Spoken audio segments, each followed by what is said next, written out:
శ్రీమాత్రే నమః. సద్గురు జ్యోతిష్యాలయం నుండి ఈ సంవత్సరం శని వక్రగతి పొందే ఒక ఫలితాన్ని మనం ఇవ్వబోతున్నాం. ఇది శని భగవానుడు జూలై 27, 2026 సోమవారం మీనరాశిలో వక్రగతిని ప్రారంభిస్తున్నారు. డిసెంబర్ 11 ఉదయం 3:51 వరకు మళ్ళీ మారి ఆడతారు. దాదాపు 138 రోజుల పాటు ఈ వక్రగతి అనేది కొనసాగుతుంది. అసలు శని వక్రగతి అంటే ఏంటి? ఆల్రెడీ ఆయన అన్ని ప్రయాణం చేసి వెళ్ళిపోయారు కదా, అప్పుడు ఏమేమి మంచి చెడు అన్ని ఇస్తుంటాం కదా, అది బాగుందా లేదని చెప్పి మళ్ళీ తిరిగి చూసి వెనక రావడాన్ని వక్రగతి అంటే. ప్రయాణం సాఫీగా సాగుతున్నది, మళ్ళీ తిరిగి రావడాన్ని వక్రగతి అంటారు. పాత పనులు తిరిగి ముందుకు వస్తాయి, ఆలస్యమైన ఫలితాలు లభిస్తాయి, కష్టానికి తగిన ప్రతిఫలం దక్కుతుంది, నిర్లక్ష్యం చేసిన విషయాలు మళ్ళీ ఎదురవుతాయి, బాధ్యతలు పెరుగుతాయి, జీవితంలో స్థిరత్వం ఎంత ఉందో పరీక్ష కూడా అంతే ఉంటుందని కూడా చెప్పచ్చు.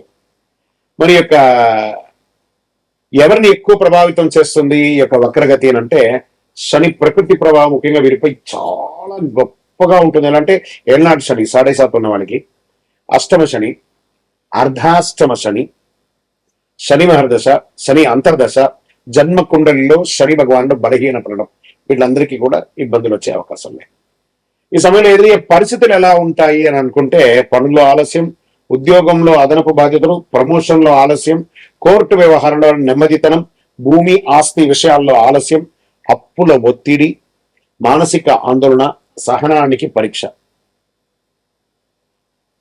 మనం ఏం పాటిస్తే బాగుంటుంది ఈ సమయంలో అని అంటే, అవసరం లేని అప్పులు తీసుకోవద్దు. ఈ వక్రగతి శని వక్రగతి ఎప్పుడు కోపంతో నిర్ణయాలు తీసుకోకూడదు. ఉద్యోగ మార్పుల్లో తొందరపడద్దు. తొందరపడి పై అధికారులను చెప్తే రిజైన్ చేసేయడం లాంటివి చేయకూడదు. వాహనం నడిపేటప్పుడు ఫోన్ మాట్లాడడం లేదా అతి స్పీడ్ వెళ్ళడం చేయకూడదు. పెద్దలను గౌరవించాలి. ప్రారంభించే పనిని పూర్తి చేయాలి. ఆరోగ్యాన్ని నిర్లక్ష్యం చేయకూడదు. ఖర్చులను నియంత్రించాలి. సరే, ఈ వక్రగతిలో ఎవరికైనా లాభం ఉందా? ఇక నెక్స్ట్ రాశి టాప్ లో ఉన్న వాళ్ళలో వృశ్చిక రాశి వారు. శని పంచమ స్థానంలో వక్రగతిలో ఉండడం వల్ల అనేక అనుకూల మార్పులు వస్తున్నాయి. ఆరోగ్యం మెరుగుపడుతుంది, పెట్టుబడుల ద్వారా లాభాలు వచ్చే అవకాశం ఉంది, పెండింగ్ పనులు పూర్తవుతాయి, కుటుంబంలో సంతోషం పెరుగుతుంది, పిల్లల ద్వారా శుభవార్త వినే అవకాశం ఉన్నాయి, విదేశీయ అవకాశాలు బాగుస్తున్నాయి.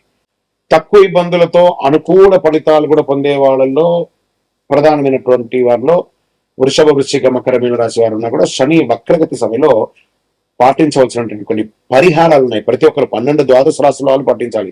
ఓం శనైశ్వరాయ నమః మంత్రాన్ని 108 సార్లు పారాయణం చేయాలి.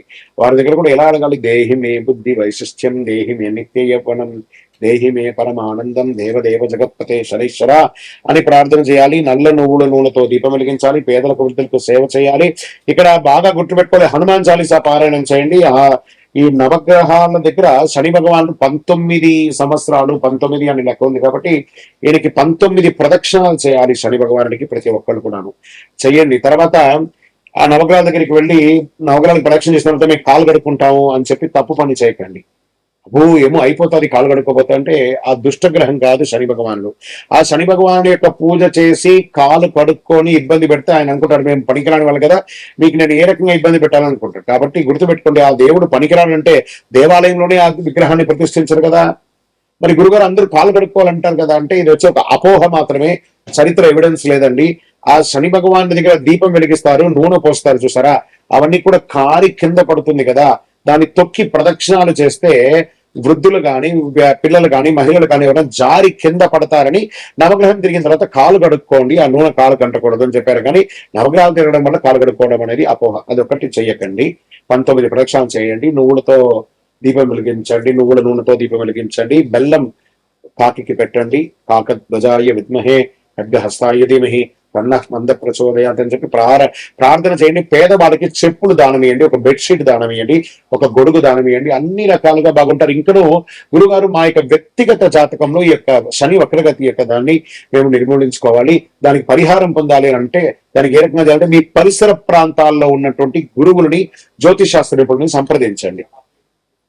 లేదా మా దగ్గరే తెలుసుకోవాలనుకుంటున్నారా, మా డిస్ప్లేలో కనబడుతున్నటువంటి నంబర్ కి మీ పేరు, date of birth, time of birth, place of birth text చేసి మీ యొక్క అపాయింట్మెంట్ ఫిక్స్ చేసుకోండి. విజయవస్తు. శ్రీమాత్రే నమః. ఒక అద్భుతమైనటువంటి ఆధ్యాత్మికమైనటువంటి విషయాలు లక్ష్మీదేవి గురించి మనం ఈరోజు తెలుసుకోబోతున్నాం. శ్రీ మహాలక్ష్మీదేవి గుడ్లగూబ ఉల్లూకం అంటారు. ఎందుకు వాహనంగా ఉంది? హిందూ పురాణాల ప్రకారం గుడ్లగూబ ఉల్లూకం మహాలక్ష్మీదేవి వాహనం. దీనికి అనేక ఆధ్యాత్మికమైనటువంటి ఎవిడెన్స్ తో సహా ఉన్నాయి. గుడ్లగూబ చికెట్లో కూడా స్పష్టంగా చూడగలదు. ఇది వివేకం, దూరదృష్టి, సరైనటువంటి నిర్ణయం తీసుకునే శక్తిని సూచిస్తుంది. లక్ష్మీదేవి ప్రసాదించే సంపదను జ్ఞానంతో వినియోగించాలని ఇది బోధిస్తుంది. సంపదతో పాటు వినయం. సంపద వచ్చినప్పుడు అహంకారం, లోభం పెరగకుండా జాగ్రత్త ఉన్న గుడ్లగూబ సూచిస్తుంది. ధనాన్ని ధర్మబద్ధంగా వినియోగించడానికి సందేశంగా నిలుస్తుంది. అజ్ఞానాన్ని తొలగించడంలో గుడ్లగూబ రాత్రిపూట చురుకుగా ఉంటుంది. అంటే అజ్ఞానంలో రాత్రిపూట చురుకుగా ఉంటుంది చూసారా. చీకటి అంటే అజ్ఞానం, వెలుగు అంటే జ్ఞానం. అజ్ఞానం తొలగించి సత్య మార్గం నడిపించే లక్ష్మీ కృపకు ప్రతీకగా నిలబడుతుంది. ఐశ్వర్యానికి కాపరి. పురాణ సంప్రదాయ ప్రకారం గుడ్లగూబ సంపదను కాపాడే శక్తిగా ప్రతీక సంపాదించి ధనం నిలవాలంటే అప్రమత్తంగా అవసరమని తెలియజేస్తుంది అనమాట. శాస్త్ర సంప్రదాయ ప్రకారం కొన్ని ఆగమ పురాణ సంప్రదాయాలు మహాలక్ష్మీదేవిని ఉల్లూక వాహిని, గుడ్లగూబను వాహనంగా ధరించినది అనే అర్థం కూడా ఉంది. అయితే అన్ని ప్రాంతాల చిత్రంలో గుడ్లగూబలు తప్పనిసరిగా కనిపించదు. కొన్ని ఆలయ సంప్రదాయాలు ఆమె పద్మాసనంలో లేదా ఏనుగుతో గజలక్ష్మి రూపంలోనూ చిత్రీకరిస్తూ ఉంటారు. సంపద ఒక్కటే సరిపోదు, సద్వినియోగం చేసే వివేకం, వినయ, ధర్మబుద్ధిని. శుక్రవారమే లక్ష్మీదేవిని ఎందుకు పూజిస్తారు? మహాలక్ష్మీదేవికి శుక్రవారం ఎందుకు పూజ చేస్తారు? హిందూ సంప్రదాయ ప్రకారం శుక్రవారం మహాలక్ష్మీదేవికి అత్యంత ప్రీతికరమైనటువంటి రోజు. శుక్రవారం అధిదేవత లక్ష్మీదేవి. జ్యోతిశాస్త్రంలో శుక్రగ్రహం, వీనస్ అంటారు కదా, సంపద, ఐశ్వర్యం, సౌందర్యం, సుఖ సంతోషాలు, కళలు, దాంపత్యం వంటి విషయాల్లో కారకుడు. శుక్రగ్రహానికి చెందిన రోజుగా భావిస్తారు కాబట్టి అందులో ఆ రోజు లక్ష్మీదేవిని ఆరాధించడం శుభప్రదమైనటువంటి విశ్వాసం. ఐశ్వర్యాన్ని ప్రసాదించే రోజు. ధనాభివృద్ధి, కుటుంబ సంపద, వ్యాపారాభివృద్ధి, దాంపత్యాభివృద్ధి, శుభ కార్యక్రమాలు కలగాలంటే సంప్రదాయ విశ్వాసం కూడా ఉంది. గృహలక్ష్మి ఆరాధనగా భారతీయ కుటుంబ సంప్రదాయంలో శుక్రవారం ఇంటిని శుభ్రపరిచి ముగ్గు వేసి దీపం వెలిగించే లక్ష్మీదేవిని ఆహ్వానించడం ఆనవాయితీగా వస్తున్నట్టుంటది. ఇంకా వ్రతాలకు ప్రాముఖ్యత అంటే శుక్రవారం లక్ష్మీ వ్రతం, వరలక్ష్మి వ్రతం. అందులోనూ ఈ నెల 21వ తారీఖున వరలక్ష్మి వ్రతం కూడా 2026 ఆగస్టు నాడు వస్తుంది. అష్టోత్తర శతనామాన్ని పూజ చేయడం, అనేక ఆచారాలు, సుమంగళి ప్రార్థన చేయడం, సుమంగళిని అందరూ ఇంటికి పిలిచి పారాన్ని రాకి వాళ్ళకందరికీ ఉచిత రీతిలో వాళ్ళు సత్కరించడం కూడా జరుగుతుంది. శుక్రవారం చేయవలసిన పూజ: ఇంటిని శుభ్రంగా ఉంచడం, గడపకు పసుపు కుంకుమ పెట్టడం, ఆవు నెయ్యి, నువ్వుల నూనెతో దీపం వెలిగించడం, తామర పువ్వులు లేదా తెల్లని పువ్వులతో పూజ చేయడం, శ్రీశుక్త కనకదార స్తోత్ర పారాయణం చేయడం, మహాలక్ష్మి అష్టోత్తర శతనామావళి చేయడం చాలా మంచిది. పాయసం, పాలు, బెల్లం ఇలాంటి నైవేద్యం ఇస్తే శుక్రవారం నాడు అమ్మవారి ఆనందపోయి ఇంట్లో దారిద్ర్య నిర్మూలన చేసి ఐశ్వర్యాన్ని కురిపిస్తుంది. వర్షంగా విజయోస్తు. అమ్మవారికి కమలే ఓం శ్రీం హ్రీం క్లీం కమలే కమలాలయే ప్రసీద ప్రసీద శ్రీం హ్రీం శ్రీం మహాలక్ష్మీ నమః. అమ్మవారికి కమలాలంటే ఎందుకు ఇష్టం? లక్ష్మీదేవికి కమలం అంటే శ్రీ మహాలక్ష్మీదేవిని దాదాపు ప్రతి చిత్రంలో విగ్రహంలో కమలంలో ఆశీనురాలుగా లేదా చేతుల కమల పుష్పాన్ని ధరించే విధంగా దర్శిస్తుంటాం. కమలం లక్ష్మీదేవికి అత్యంత ప్రీతిపాత్రమైనటువంటి పుష్పం. చూడండి, ఆ కమలం పుట్టడం వచ్చి బురదలో పుడుతుంది. ఆ బురదలో పుట్టిన తర్వాత ఆకు కూడా విచ్చుకుంటుంది, పువ్వు కూడా విచ్చుకుంటుంది. ఆ బురద ఆ పువ్వు కానీ ఆకు కానీ ఎక్కడెక్కడ కొంచెం కూడా ఉంటుంది. అంటే ఎక్కడి నుంచి వచ్చామనేది కాదు, ఎక్కడికి చూస్తుంది, ఎక్కడికి వెళ్తుంది అనేది ఆ యొక్క పుష్పం యొక్క అనుకూలమైనటువంటి పవిత్రతకు ప్రతీక. కమలం బురదలో పుట్టిన బురద అంటకుండా స్వచ్ఛంగా వికసించి అలాగే మనిషి కూడా ప్రపంచంలో జీవిస్తూ అధర్మానికి దూరంగా పవిత్రతకు జీవితంగా ఉండాలని చూపించే సూచికనే కమల పుష్పం. ఐశ్వర్యానికి చిహ్నం. కమలం వికసించడం అంటే అభివృద్ధి, శ్రేయస్సు, ఐశ్వర్యం. అందుకే లక్ష్మీదేవిని పద్మ కమల, పద్మాలయ, పద్మప్రియ వంటి నామాలతో స్తుతిస్తూ ఉంటారు. మహావిష్ణువుతో అనుకుంటారు. మహావిష్ణువు నాభి నుండి కమలం ఉద్భవించింది.